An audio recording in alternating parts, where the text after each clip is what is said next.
In Southeast Asia, we are a growing region. We have a large population, around 640 million people, with an increase of 600 million mouths to feed every year.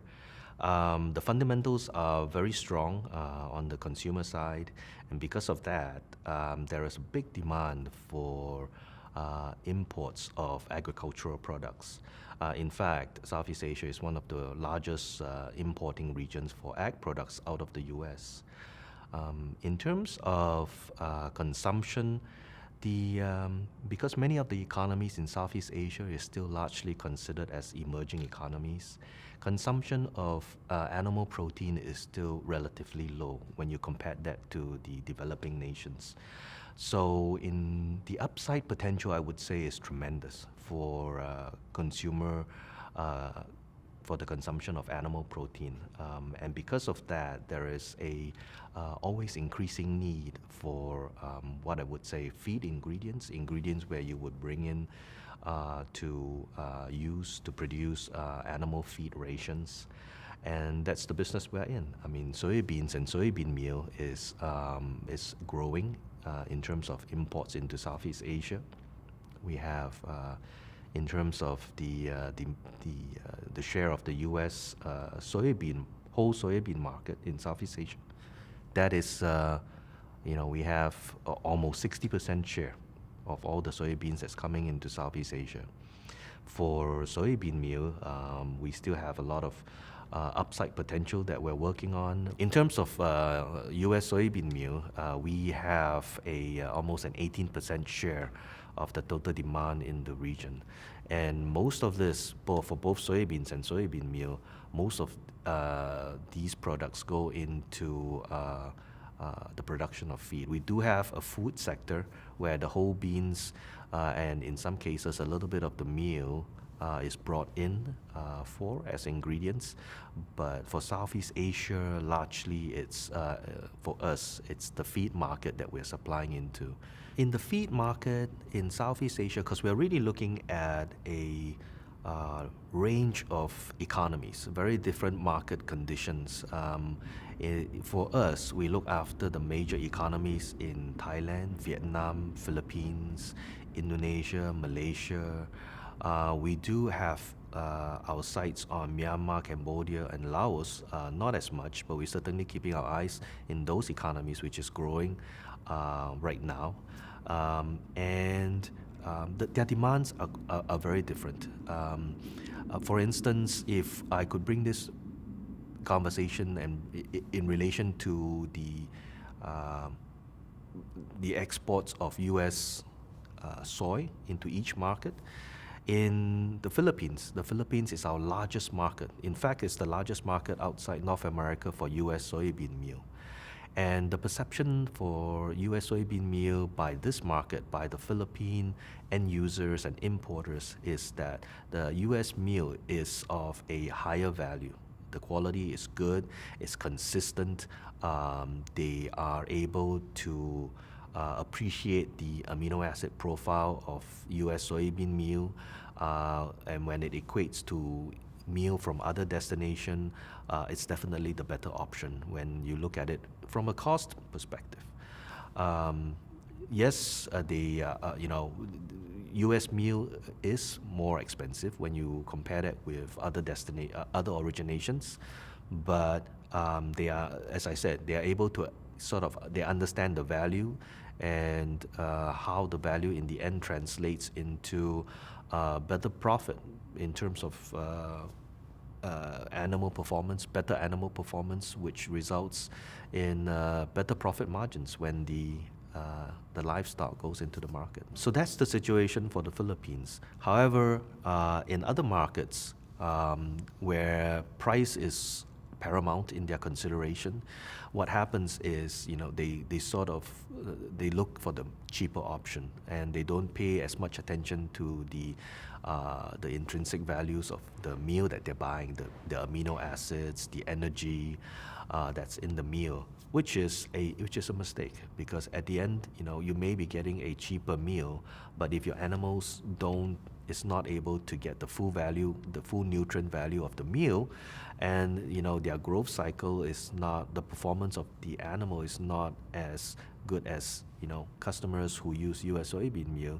At the end, they lose out, and that the cost of their feed, because they have to supplement the additional values of perhaps on the energy side, or they have to increase the amino acids which may be deficient. At the end of the day, the cost of their feed would not end up to be as competitive as they would have hoped it would be by buying cheap material.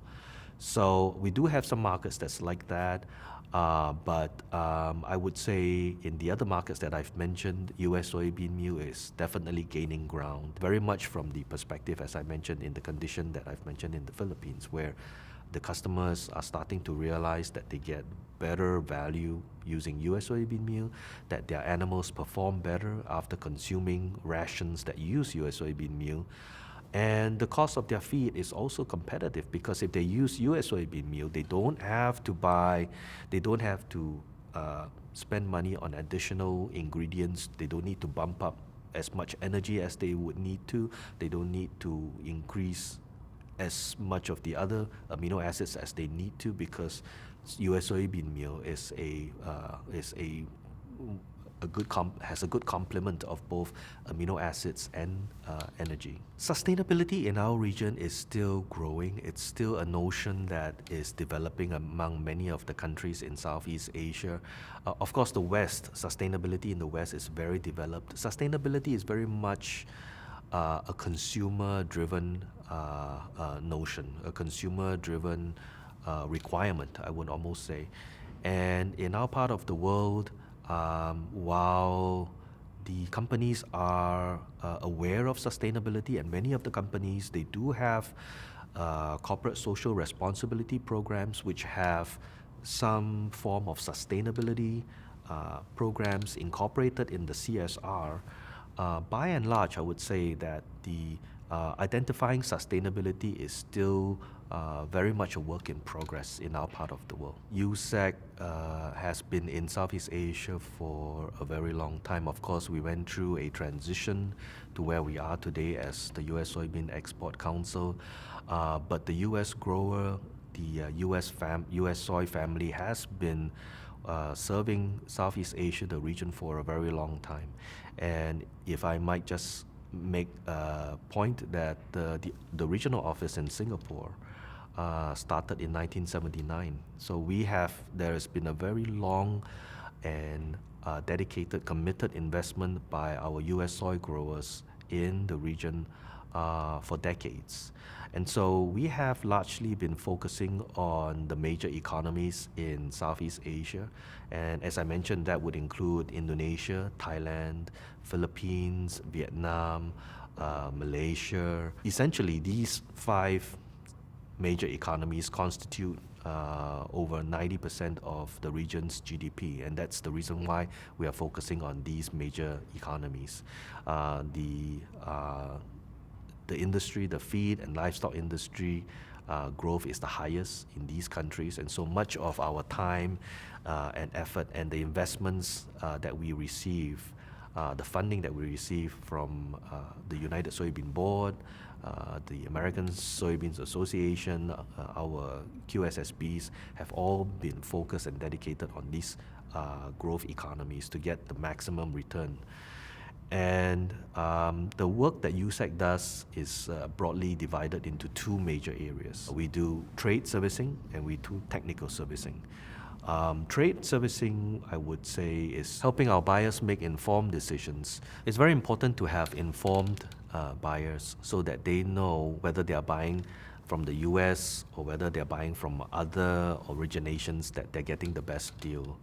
And this is an effort that has been ongoing for many years. We started with many programs that help to educate the buyers in terms of giving them information on the market, teaching them on subjects of price and risk management, so that they can act independently and not be influenced by forces that may tend to steer them to originations that may not be in their best interest, if I may put it that way. The other area of activities that we focus on is technical servicing, and that's very important. Technical servicing is the process in which we conduct activities to convince the buyer of the value of U.S. soybean meal, the intrinsic value of U.S. soybean meal, that explain to them what they're actually getting out of the meal that they're buying, and helping them to understand that, not to focus on crude protein, because crude protein is just a measure of protein and not, and what is important is not crude protein, but it's what's inside the protein, and that's the amino acid values that the animal can use in their growth.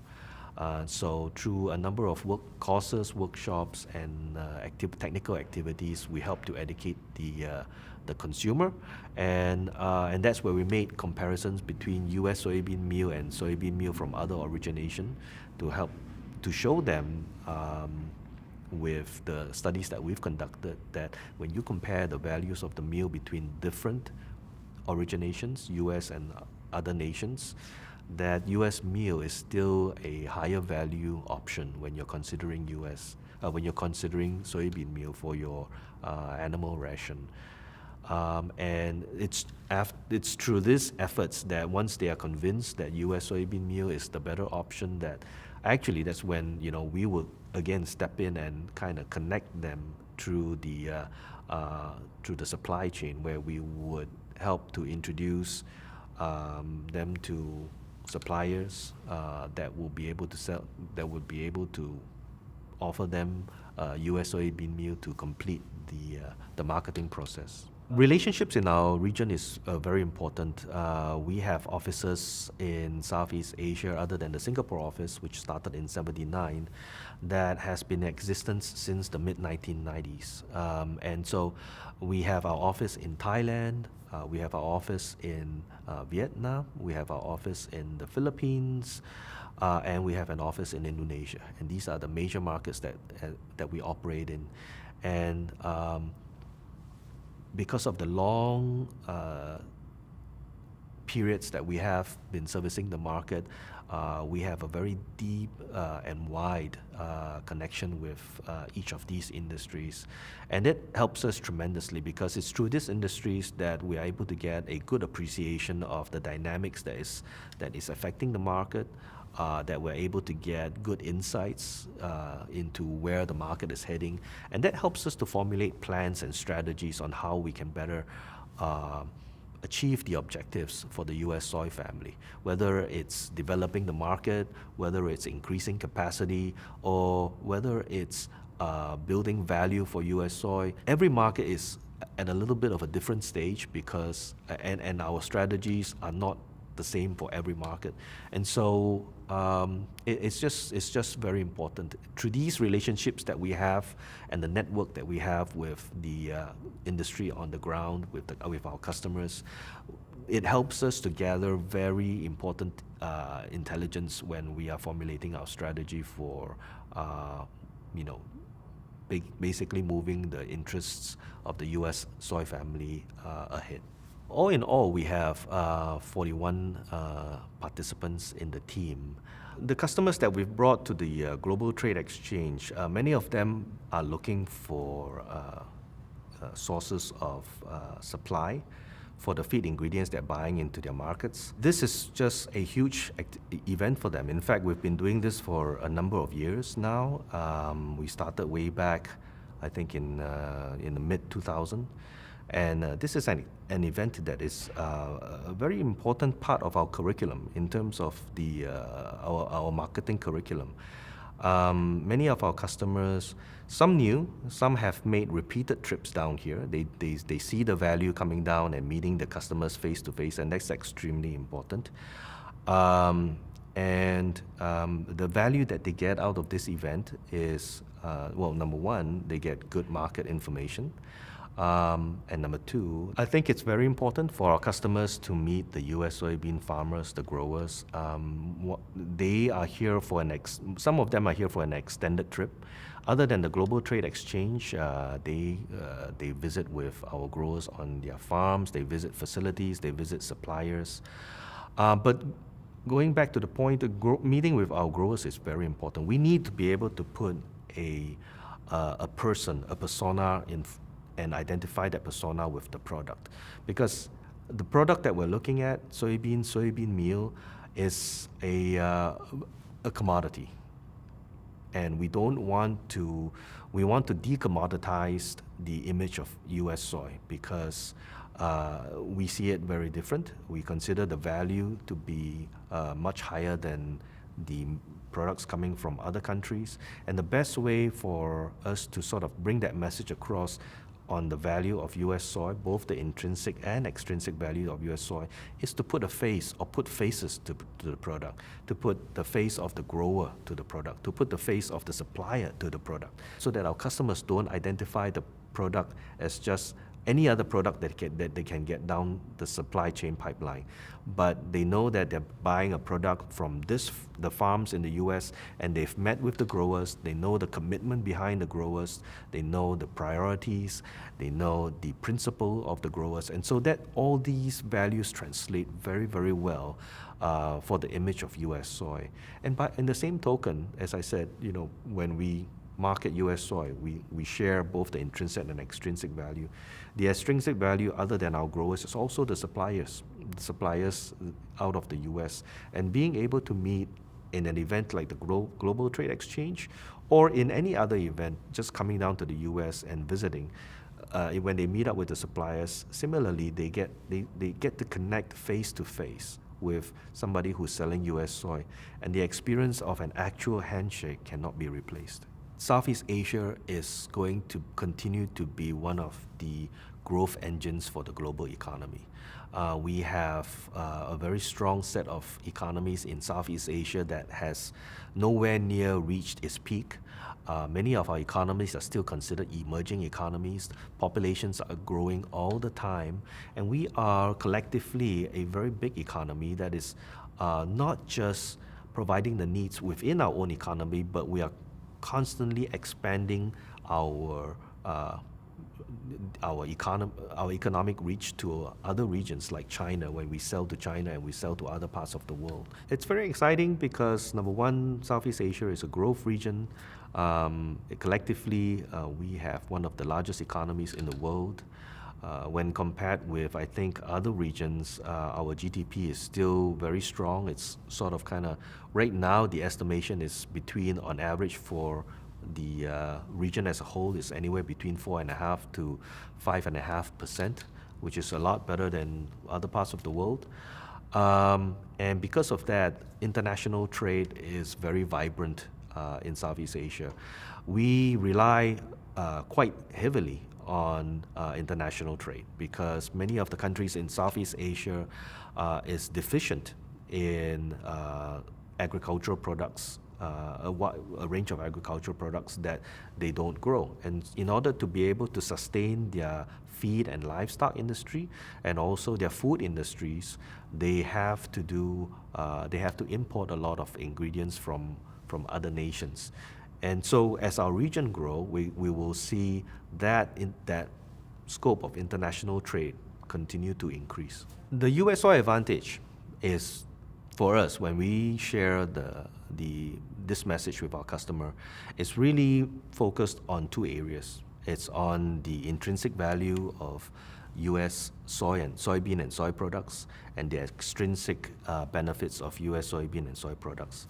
And of course, the intrinsic values of US soy is the inherent values that is within the better sets of amino acids as compared to other origination, the higher energy that is present in the consistency of the product, and all this plays into the intrinsic value of US soy. And this is where we, through our technical programs, we share this message with our customers to help them understand this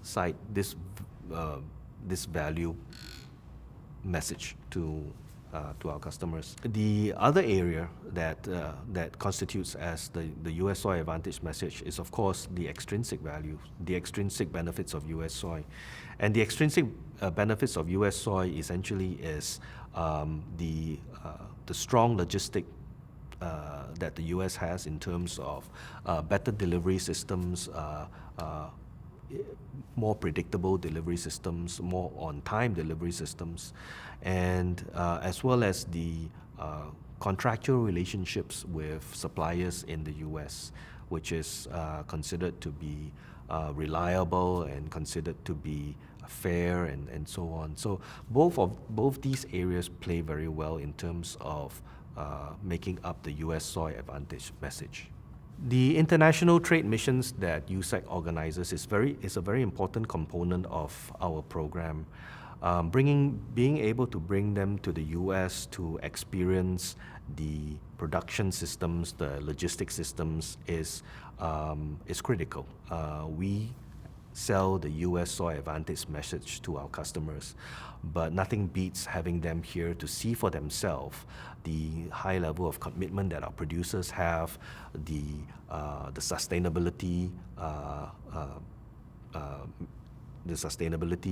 concerns that our producers have, and making sure that the production methods are all very sustainable, and also meeting with the suppliers, which is one of the most important offerings, I think, of the Global Trade Exchange.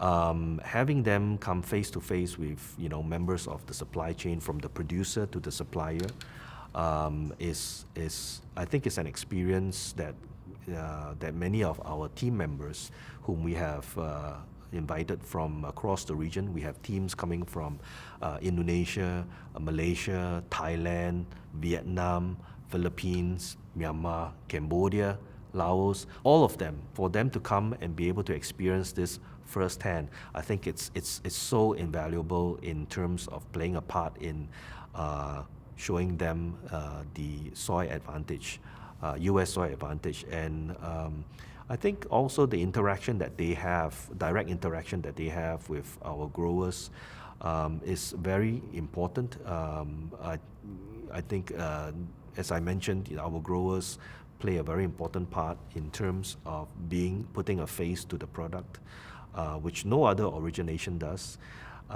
So when I wrap this all up, I think the whole mission and the Global Trade Exchange, I think it's just a very important and valuable initiative and effort, and I hope we continue to do this.